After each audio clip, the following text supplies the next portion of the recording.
Ils ont dû créer le scénario et le personnage de leur rêve pour vous faire rêver, vous, très chers téléspectateurs, vous, très cher public, et vous, très cher jury. Nous avons l'immense privilège d'avoir un jury de professionnels. Je vous demande un tonnerre d'applaudissements.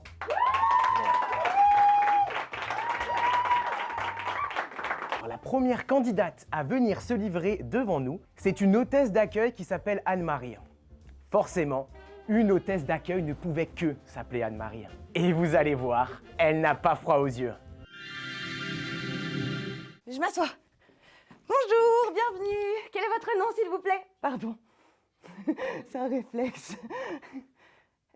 Que je vous raconte tout ce qui s'est passé, d'accord? D'accord. Depuis le début, d'accord. Bonjour, je m'appelle Anne-Marie Beauchamp. En un seul mot, avec un H et sans E. J'ai 35 ans et je suis hôtesse d'accueil. Enfin, j'étais. C'est parce que j'aime beaucoup mon métier. Moi, aider les gens, être à leur service, c'est ma passion. Je suis faite pour ça. Alors j'y vais toujours avec beaucoup d'entrain. Oui, je vous raconte. Et du coup, ce matin, je me suis préparée, comme tous les matins, parce que c'est très important d'être bien apprêté. Hein. Il faut être bien coiffé, bien habillé, bien maquillé. On est quand même l'image de la société. Oui, donc je suis arrivée à mon service, hein, de manière classique, je dirais. Hein. Ah si, il faut que je vous dise, ce matin, j'ai oublié de vérifier les badges. Non, mais c'est parce que normalement, tous les matins, je dois vérifier que toutes les personnes qui rentrent dans l'entreprise, elles ont un badge. Mon patron, il dit toujours il en va de la sécurité de l'entreprise. Mais je sais plus pourquoi j'ai pas pu vérifier. Ah si, c'est parce que le téléphone n'a arrêté pas de sonner. Oui, j'avance. Donc la journée s'est passée normalement. J'ai accueilli les gens, comme je fais toujours. Hein. Je dis bonjour, bienvenue, quel est votre nom, s'il vous plaît? Et puis là, ils me donnent leur nom et comme ça, je peux leur donner leur badge qui leur permet d'aller dans l'entreprise. Et normalement, ma journée se termine à 14h. Mais là, ma collègue, elle n'est pas venue. Je crois qu'elle n'aime pas trop son travail. Donc du coup, je suis restée, hein, mais du coup, j'ai pas mangé. Et qu'est-ce qui se passe quand on mange pas? Eh ben, on est un petit peu grognon. Et moi, j'ai pas le droit d'être grognon dans mon métier. C'est très important d'être poli, gentil, aimable. C'est important d'être parfaite, c'est mon métier. Oui, j'y arrive. Et donc, vers 16h, un homme est arrivé, il s'est présenté à moi et il a dit bonjour. Donc, je lui ai dit bonjour, bienvenue, quel est votre nom, s'il vous plaît? Et là, il me dit Serge Brilouet.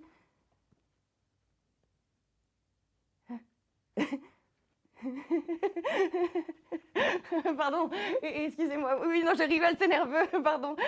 Oui, je vous donne pas de badge. C'est parce que Serge Brilouet, c'est marrant, c'est le nom de mon père. Et il me dit non. Je dis, si, quand même, si vous êtes Serge Brilouet, vous êtes mon père. Je sais quand même comment mon père il s'appelle, parce qu'il est parti quand j'avais 14 ans.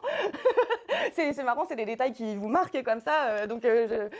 Et je lui redis, si vous appelez Serge Brilouet, il suffit de le dire, hein, c'est pas la peine de s'énerver. Et il continue et il me dit non. Et il prend le badge comme ça dans ma main et moi je force parce que déjà il a pas le droit de prendre le badge, c'est pas moi qui lui donne et en plus il ment. Et moi on m'a toujours dit que mentir c'est mal parce que si jamais on ment et ben le monde il s'écroule.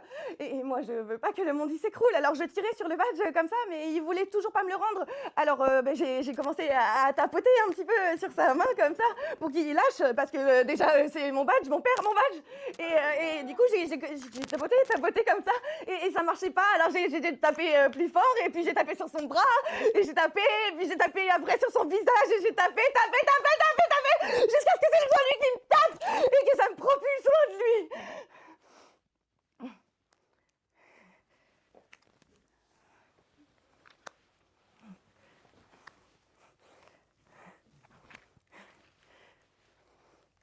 C'est fort, hein, papa.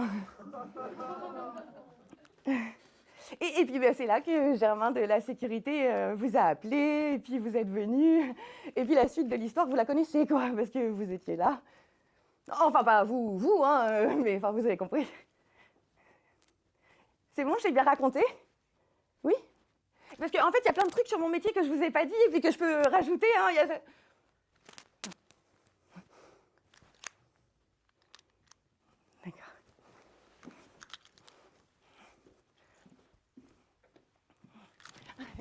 Bonne journée! Bah, ça s'est bien passé. L'avantage, c'est que je passe la première, donc au moins, bah, c'est fait. Et puis, non, les gens ont bien réagi. Moi, je suis contente, j'ai pas eu de problème particulier. Ouais, Je me suis bien amusée. Tu devais noter ton passage sur 5. Tu noterais quelle note? Ouais, je dirais 3,5. 3,5. Ouais, Pourquoi pas plus? parce que le stress a un peu bloqué certains trucs, parce qu'on n'est jamais content. Personnellement, je suis troublé. Bon, la prochaine candidate, si vous aimez les teenage movies, vous allez l'adorer.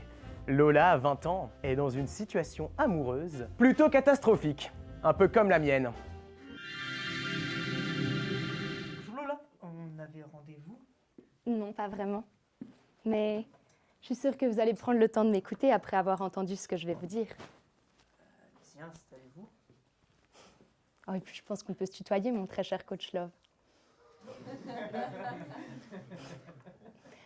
Tu vois, après des années à venir pleurer sur ton épaule, à écouter le moindre de tes conseils, bon, que je ne trouvais pas toujours de bon goût,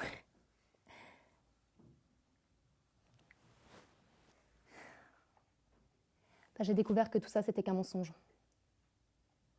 Et oui, je connais ton petit secret.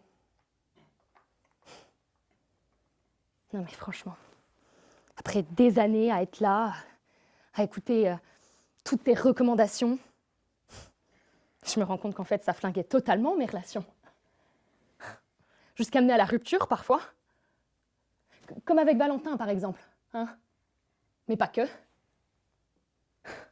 Franchement, mais quelle conne. Mais moi, en toute crédulité, en toute naïveté, moi, je revenais toujours vers toi, avec l'espoir que tu pourrais me conseiller comme un bon ami pourrait le faire. Hein. Mais avec le savoir-faire professionnel en plus, bien sûr. Hein. Parce que c'est quand même pour ça que je te paye, non? Et très cher, d'ailleurs. Mais maintenant, je sais la vérité. Et oui, c'est ta secrétaire qui a vendu la mèche. Je sais pourquoi tu tenais tant à me garder comme patiente.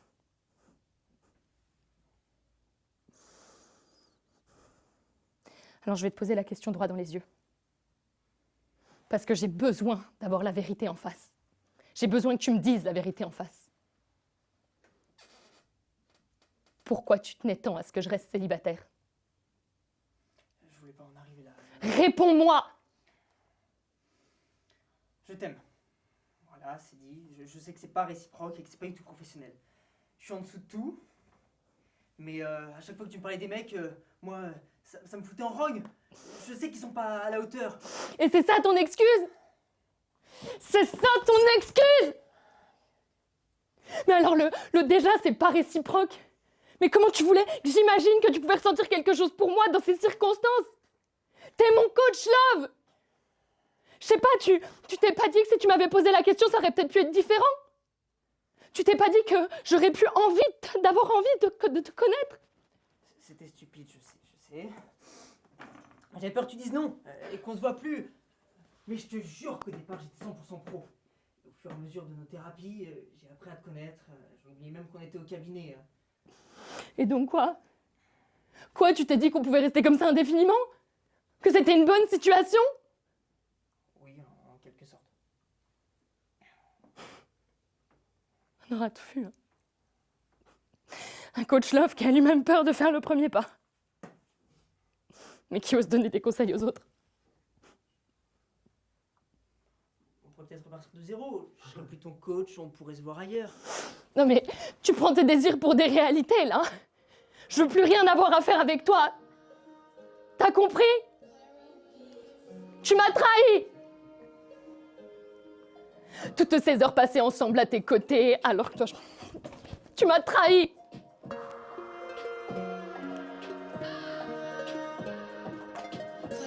T'étais mon ami!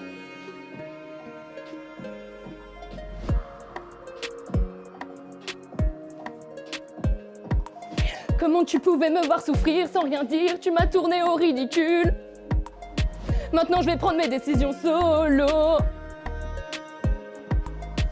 Brisé par toi, Noé, j'aurais pas pensé, mais ça va aller. J'avancerai toute seule, j'ai plus besoin d'un coach lover. Brisé par toi, Noé, j'aurais pas pensé, mais ça va aller. J'avancerai toute seule, j'ai plus besoin d'un coach lover.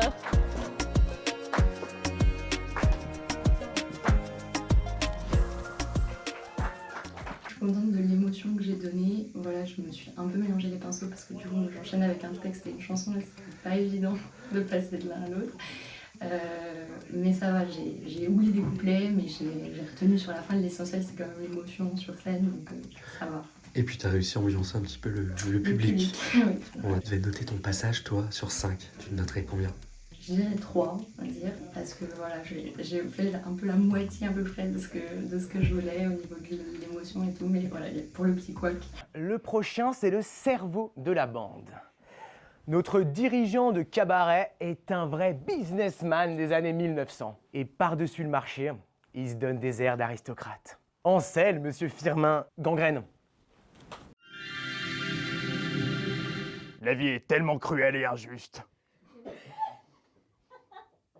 Voyez une petite fourmi. Bon, elle travaille toute sa vie pour trouver sa place au sein de la fourmilière. Mais dès qu'elle sort à l'extérieur, il y a un salopard de petit morveux qui l'attend avec une loupe pour lui cramer les ailes. Pourquoi il fait ça, cette pauvre bête? Vous pigez rien à ce que je baffe, pas vrai? Je vous explique. Je m'appelle Firmin Gangrène. Je possède un cabaret dans Paris. Chez Firmin. On dit que c'est dans mon cabaret qu'on voit les plus beaux seins de Paris. Bah, ils ont raison, parce que j'ai l'œil pour ça. Tu fais quelque chose samedi soir, ma jolie? Hein? Ouais, je rigole. Les plus beaux d'entre tous, ce sont ceux de Ruby, la star de mon cabaret. Une femme d'une beauté incroyable. Je suis amoureux d'elle. Il y a 3 ans, les emmerdes financières ont commencé. J'ai tout fait pour garder la tête hors de l'eau. J'ai arnaqué mes clients, j'ai volé, rien à faire. J'ai dû finir par hypothéquer mon cabaret. C'est pas dommage. Pourtant, le dernier numéro, il était formidable. Il était tellement bien réussi que j'allais payer toutes mes dettes. Rubis sur l'ongle. Enfin, l'expression, hein, pas la boum, hein, t'as compris. C'est dommage. Vous auriez été là, vous auriez compris que c'était pas moi le vrai coupable. Bête, je vous refais la scène. Allez. Mesdames, mesdemoiselles, messieurs, ladies and gentlemen, bienvenue chez Firmin, le cabaret où les filles ne portent rien. Ah. Allez.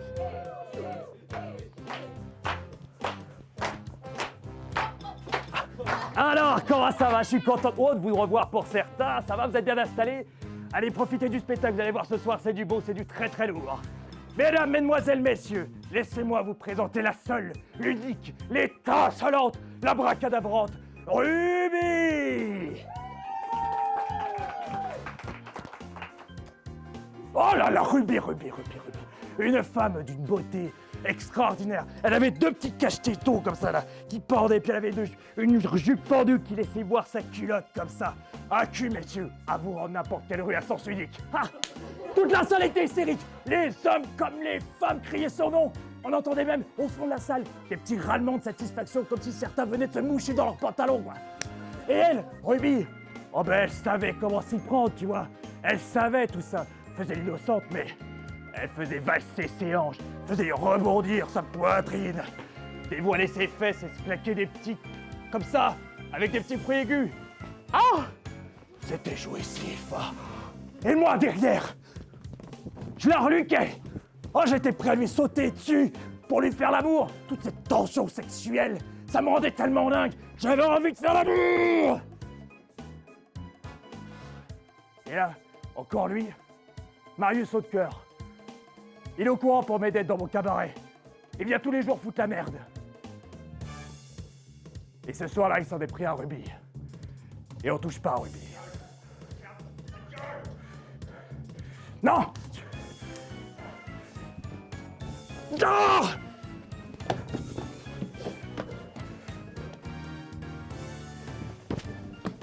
La touche pas, enculé! Mesdames, mesdemoiselles, messieurs, laissez-moi vous présenter Marius Hautecoeur, mon frère de lait. Ça va, tu t'amuses? Je vois que t'es venu avec ta bande d'huissier de con, c'est bien. Tu vas me briser les noises encore combien de temps, Marius? J'avais 3 ans quand tes parents m'ont adopté, 3 ans! Et depuis longtemps, tu m'as toujours pourri la vie et là, ça continue encore aujourd'hui. Mais qu'est-ce que je t'ai fait? Ah, parce que monsieur n'a pas supporté que papa, maman me lègue le cabaret, c'est ça, hein? Mais on s'en fout, Marius! On s'en fout! On a tous nos malheurs, d'accord? Chacun de nous ici a ses propres malheurs. Alors, nous, on s'en accommode, on les encaisse, et la vie continue. Mais nous, moi, on cherche pas à faire chier! Ruby.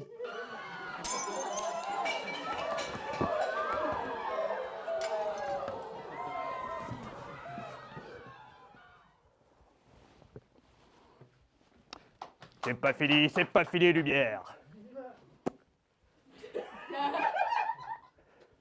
Je suis à la gare.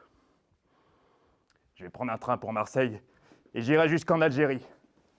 Au moins là-bas, personne ne me cherchera. Je sais pas si Ruby est décédée. Et je cherche même pas à le savoir.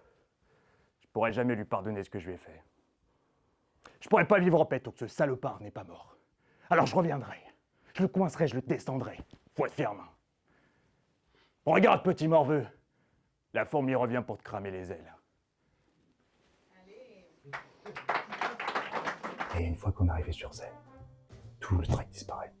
Incroyable, c'est magique. Puis j'avais tellement peur d'oublier le texte. Et finalement, j'ai rien oublié du tout, je me suis amusé. Non, c'était vraiment trop bien. Il y a eu un petit couac, ils ont éteint la lumière trop tôt. Du coup, oh putain, j'ai dû revenir sur scène. Bon, j'ai improvisé et tout, mais... Ouais, non, chouette expérience.